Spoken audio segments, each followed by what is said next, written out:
할렐루야. 지난주에는 길을 지도하신 하나님이란 제목으로 말씀드렸습니다.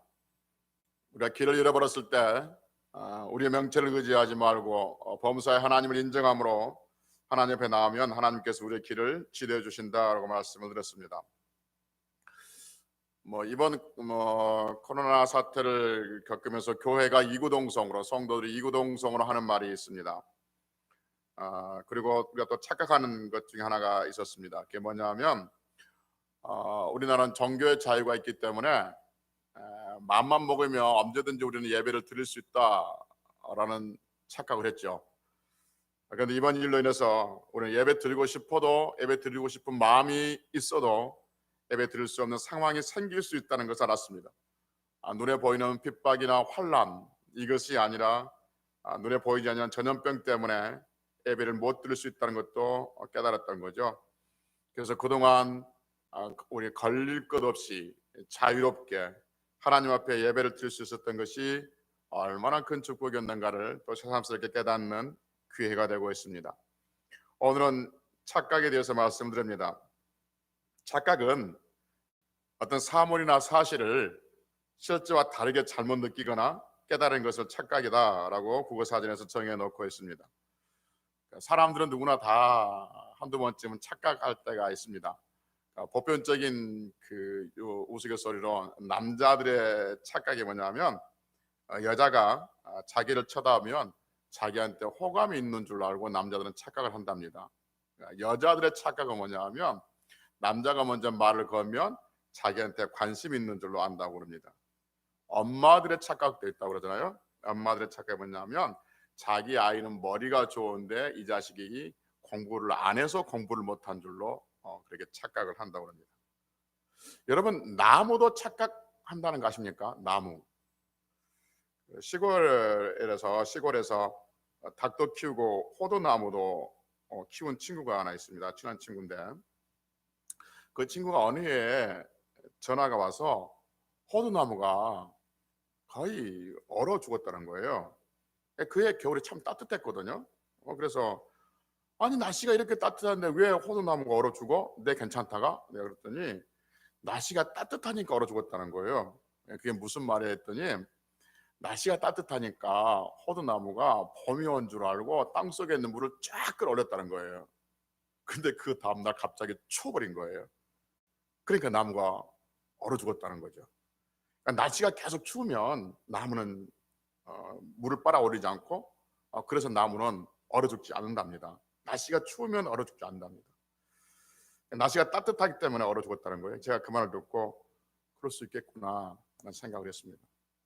이렇게 호두나무도 다른 나무도 착각할 때가 있습니다. 지난 화요일인가요? 지난 화요일에 짤막한 뉴스가 났었죠.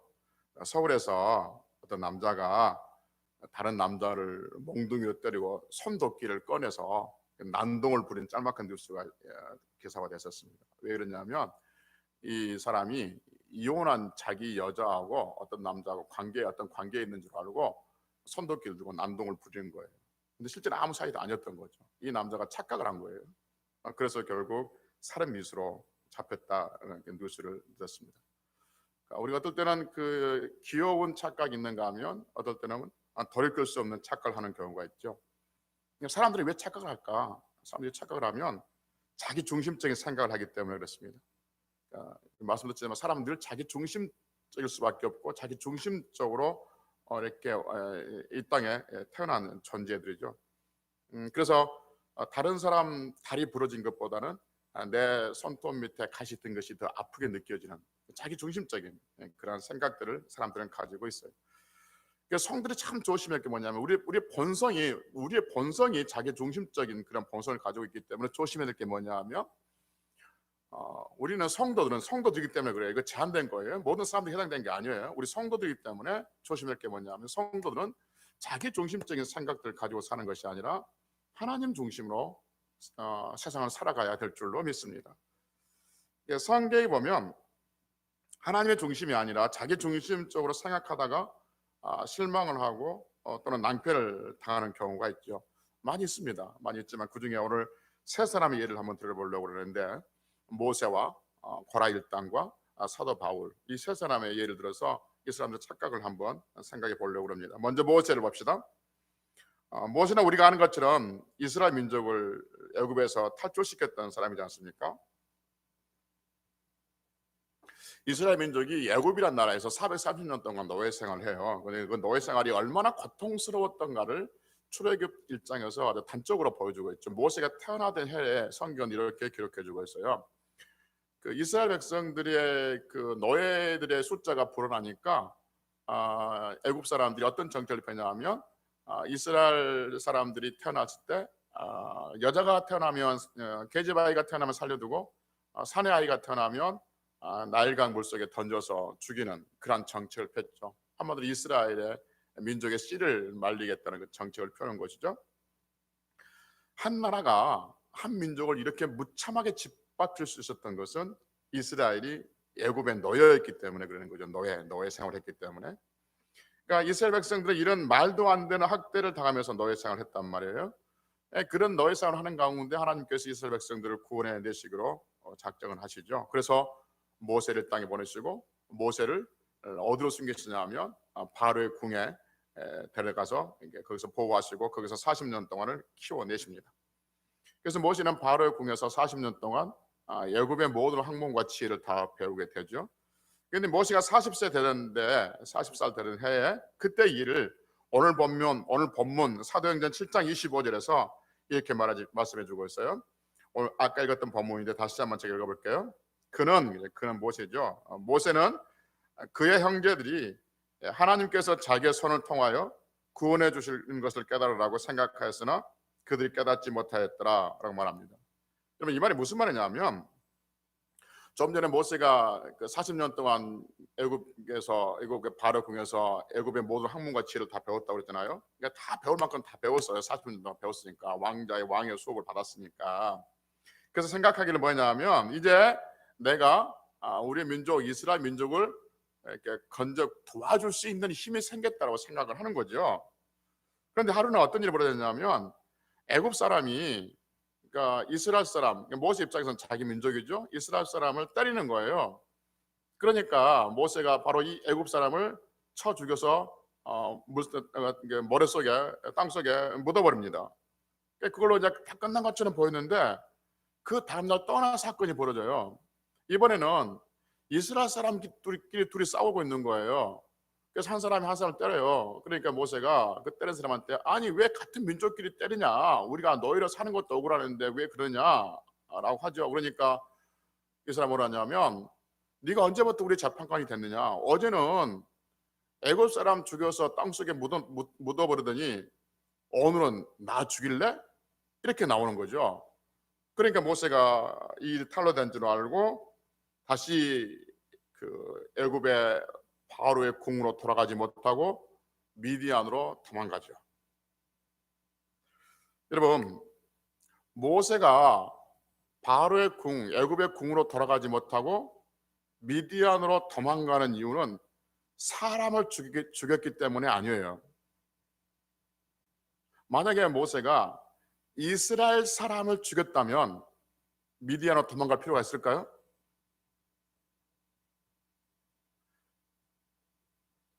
이스라엘 사람들은 노예예요, 노예. 노예고 바로 모세는 지금 왕의 수업을 받고 있어요. 바로의 수업을 받고 있단 말이에요. 그러니까 노예를 죽인 것은 아무리 의미가 없는 거예요. 사람 죽였다고 가는 게 아니에요. 문제는 누구 죽인 거예요? 애굽 사람을 죽이는 거예요. 애굽 사람을 죽였기 때문에 도망갈 수밖에 없었어요. 이스라엘 사람 죽였으면 도망갈 필요가 없었단 말이에요. 오히려 또 훈장이 올라갔겠죠. 그래서 도망을 가는 거예요. 미디안 도망을 가는 거예요. 그러면 모세는 왜 애굽 사람을 죽였을까? 착각이죠. 착각. 어떤 착각이냐면 내가 이제 애굽의 모든 학문과 지혜를 배웠으니까 내 손으로 이스라엘을 구원할 수 있을 것이라는 그 착각을 하는 거예요. 그래서 애굽 사람을 죽이고 살인자가 되어서 도망가는 센세가 되죠. 이러한 배경을 가지고 사도행전 7장 25절 다시 봅시다. 다시 읽어보면 이렇습니다. 제가 읽어볼게요. 그가 누구라고 그랬어요?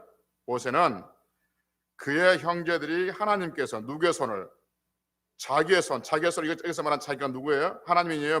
모세예요? 모세죠. 하나님께서 모세 자기의 손을 통하여 구원해 주시는 것을 깨달으라고 생각했으나 그들이 깨닫지 못했다는 거죠. 그래서 모세는 지금 무슨 생각이냐면, 이제 하나님께서 나를 내 손을 통해서 이스라엘 백성들을 구원해 내실 것이다 라고 생각을 한 거예요. 착각을 한 거죠. 그러나 그때는 아직 하나님 때가 아니었던 것이죠. 하나님 때를 착각함으로써 모세는 이런 큰 낭패를 당하게 되는 것이죠. 여러분, 조금 전에 이야기했던 것처럼 그러면 왜 모세는 이런 착각을 하게 됐을까? 하나님의 중심이 아니라 자기 중심, 내 중심으로 생각을 했기 때문에 그래요.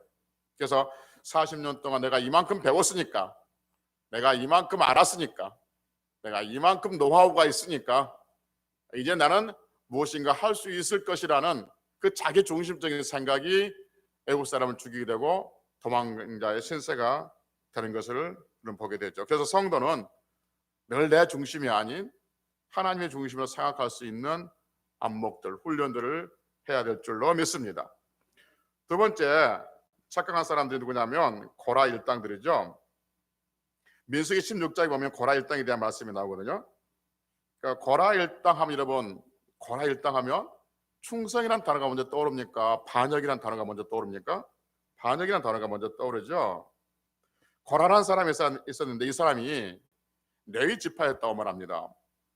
그래서 이 레위 지파의 고라가 몇 사람과 당을 지어서 모세와 아론을 반역하죠. 대듭니다. 그러니까 모세를 반역하면서 내세운 명분이 뭐냐면, 모세도 레위 지파고 나도, 고라가 하는 이야기예요. 모세도 레위 지파면 나도 레위 지파다는 거죠. 모세가 거룩하다면 나도 모세만큼 거룩성을 가지고 있다는 거죠. 하나님께서 모세와 함께 한다면 하나님인 우리와도 함께 한다. 그런데 왜 모세와 아론 너희들만 우리를 다스리냐? 우리도 백성을 다스릴 수 있다라고 모세와 아론의 지도자에게 반기를 듣죠. 그 결과가 뭐냐면 하나님께서 땅을 갈리셔서 고라와 그 일당들의 모든 집과 그의 재산과 그의 가축도가 그 모든 것들 다 땅속으로 삼켜버리는 그 사건이 민수기 16장에 기록되어 있죠. 왜 고라 일당이 모세와 아론의 모세 아론에게 반역을 했을까 하는 거죠. 착각이죠. 어떤 착각이냐면 모세가 애굽에서 자신들을 이끌어내서 죽이고 자신들이 왕이 될 것이다 라는 착각을 하고 있는 거죠. 그래서 민수기 16장 13절에 보면 고라 일당들이 모세에게 이렇게 말합니다. 좀 봅시다. 민수기 16장 13절, 구약성경 222페이지.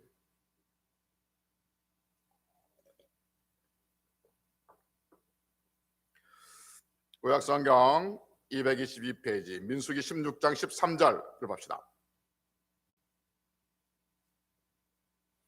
민수기 16장 13절, 구약성경 222페이지.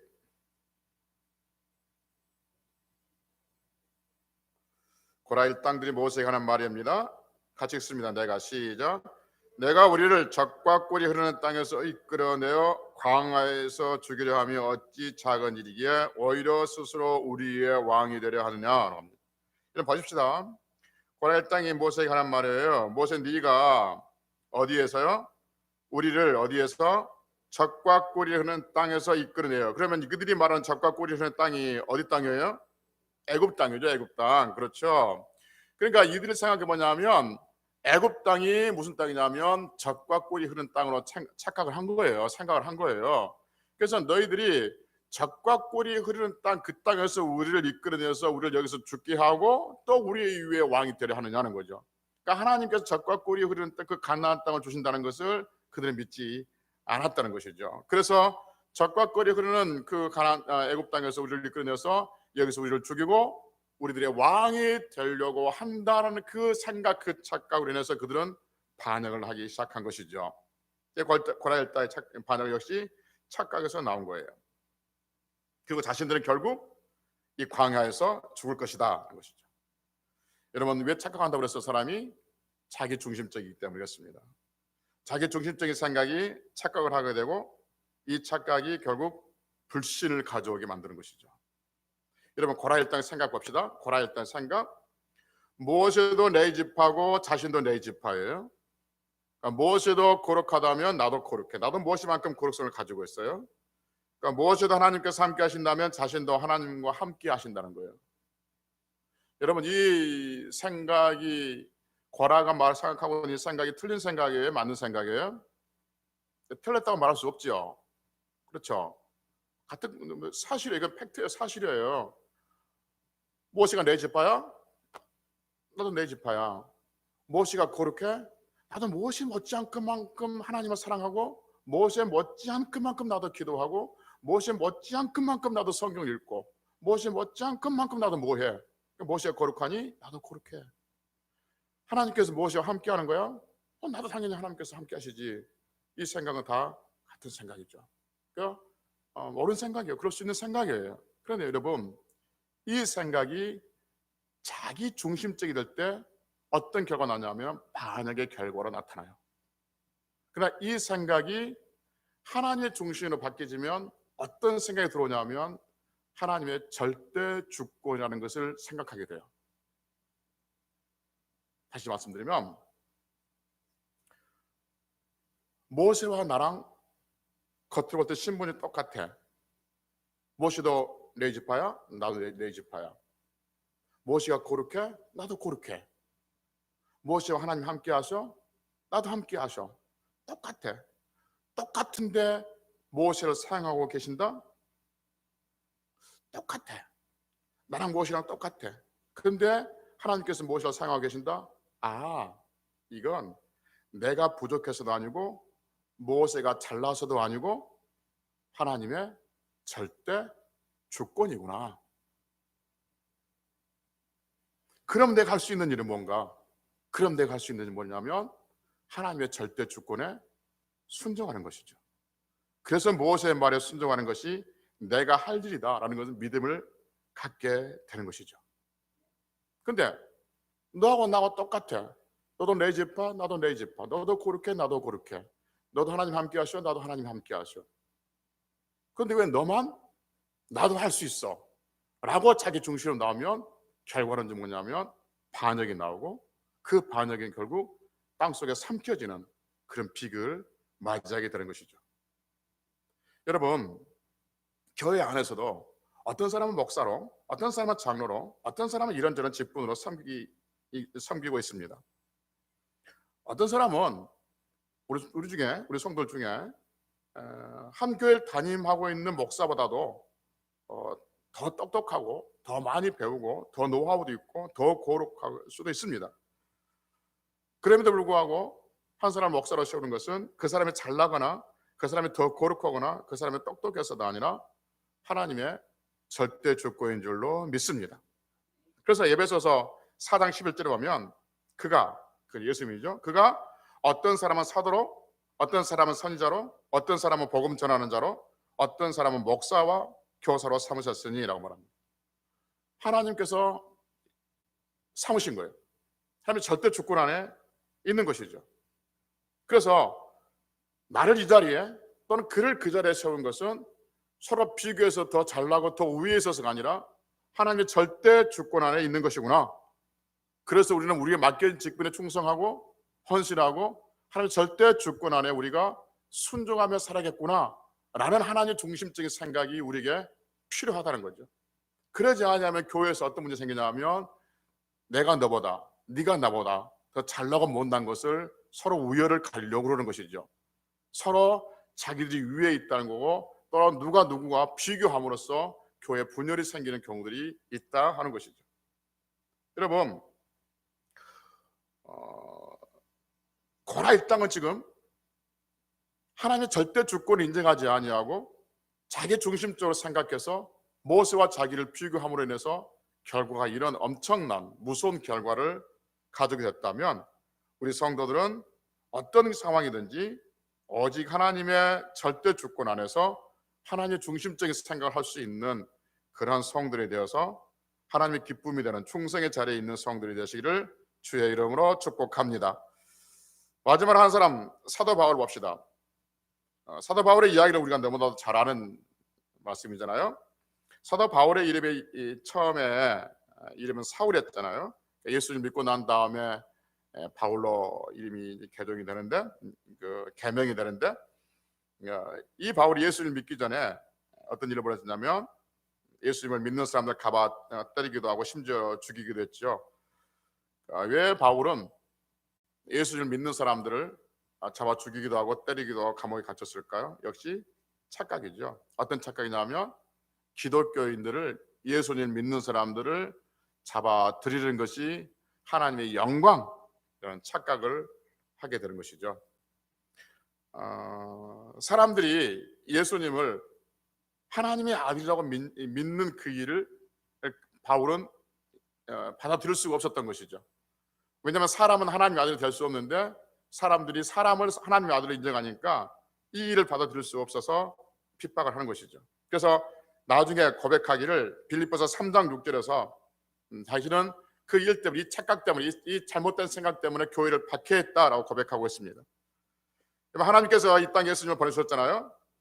그리고 예수님은 하나님의 보내심을 받고 이 땅에 오셨고, 그래서 구원자이시고, 그래서 하나님의 아들이라고 예수를 믿어야만이 구원이 있다고 선포를 하셨음에도 불구하고 바울은 그럴 수 없다라고 생각했습니다. 이 역시 무엇이냐면 자기 중심적인 생각이 된 것이죠. 이 자기 중심적인 생각이 예수님에 대해서 잘못 판단하겠고, 이 잘못된 판단이 예수님을 믿는 사람들을 박해하기 시작했습니다. 그래서 사도행전 22장 3절에 오면 내가 이 열심, 하나님께 대한 열심이 있었다고 말합니다. 하나님께 대한 이 열심이 착각으로 인해서 오히려 다른 사람들을 박해했다라고 22장 3절 4절에서 말씀하고 있습니다. 그래서 성도는 늘 내 생각을 버리고 하나님의 뜻을 찾으려고 기도해야 될 줄로 믿습니다. 그래서 우리는 찬송가 441장에서 이렇게 찬송하고 있잖아요. 말씀 위에 서서 내 뜻 버리고 감정을 버리고 말씀에 서니 불완전한 믿음 완전해지고 이제부터 주만 웃드네. 나의 생명 되는 내 주 예수님 영원토록 모셔 내 기쁨 넘치네. 할렐루야. 그래요. 코로나 사태가 아직 해결될 기미가 보이지 않습니다. 우리나라는 뭐 잠잠할 그런 분위기일지는 모르지만 시한폭탄을 안고 있는 같은 그 느낌이죠. 언제 또 어디에서 어떤 상황에서 어떻게 또 퍼질지 몰라서 잠잠하다라고 사람들이 한두 사람 말하지만 제 마음속에는 시한폭탄 같은 폭탄을 안고 있는 그런 느낌을 가지고 있습니다. 아침에 미국에 있는 아이들하고 전화를 했는데 지금 미국의 뉴욕과 뉴저지 몇 개, 세 개 주는 완전히 올스톱합니다. 모든 교통, 대중교통까지도 다 스톱시켰답니다. 마트 같은 거는 뭐 당연한 거고, 식당 같은 건 당연하고, 대중교통까지 완전히 올스톱 시켜버린 거예요. 완전히 사람들을 통제를 하고 있는 것이죠. 언제 끝날지는 모르겠습니다. 세상 사람들은 성도들이 예배 목숨 그런 것을 이해하지 못합니다. 자기 믿음으로 생각하는 것이 아니라 자기 중심적으로 생각하기 때문에 그러는 것이죠. 우리가 이렇게 예배 드리는 것, 이것도 어떤 사람들은 조롱하고 비난할 줄은 모르겠습니다. 그러나 우리 어떤 상황 속에서 예배를 드릴 수 있는 상황이거나 예배를 드릴 수 있는 상황이거나 예배를 드릴 수 없는 상황이거나 우리가 잘 되거나 안 되거나 우리가 건강하거나 약하거나 성공하거나 실패하거나 우리가 원하는 것을 얻었거나 못 얻었거나 언제나 내 중심적인 생각이 아니라 하나님의 중심적으로 생각해서 하나님의 기쁨이 되는 그러한 기간, 그래서 코로나가 언제 끝날지 모르지만 그 기간이 언제 끝난 것과 상관없이 우리는 우리의 중심적으로 생각하는 것이 아니라 하나님의 중심으로 생각해서 하나님의 기쁨이 되는 성들이 되시기를 주의 이름으로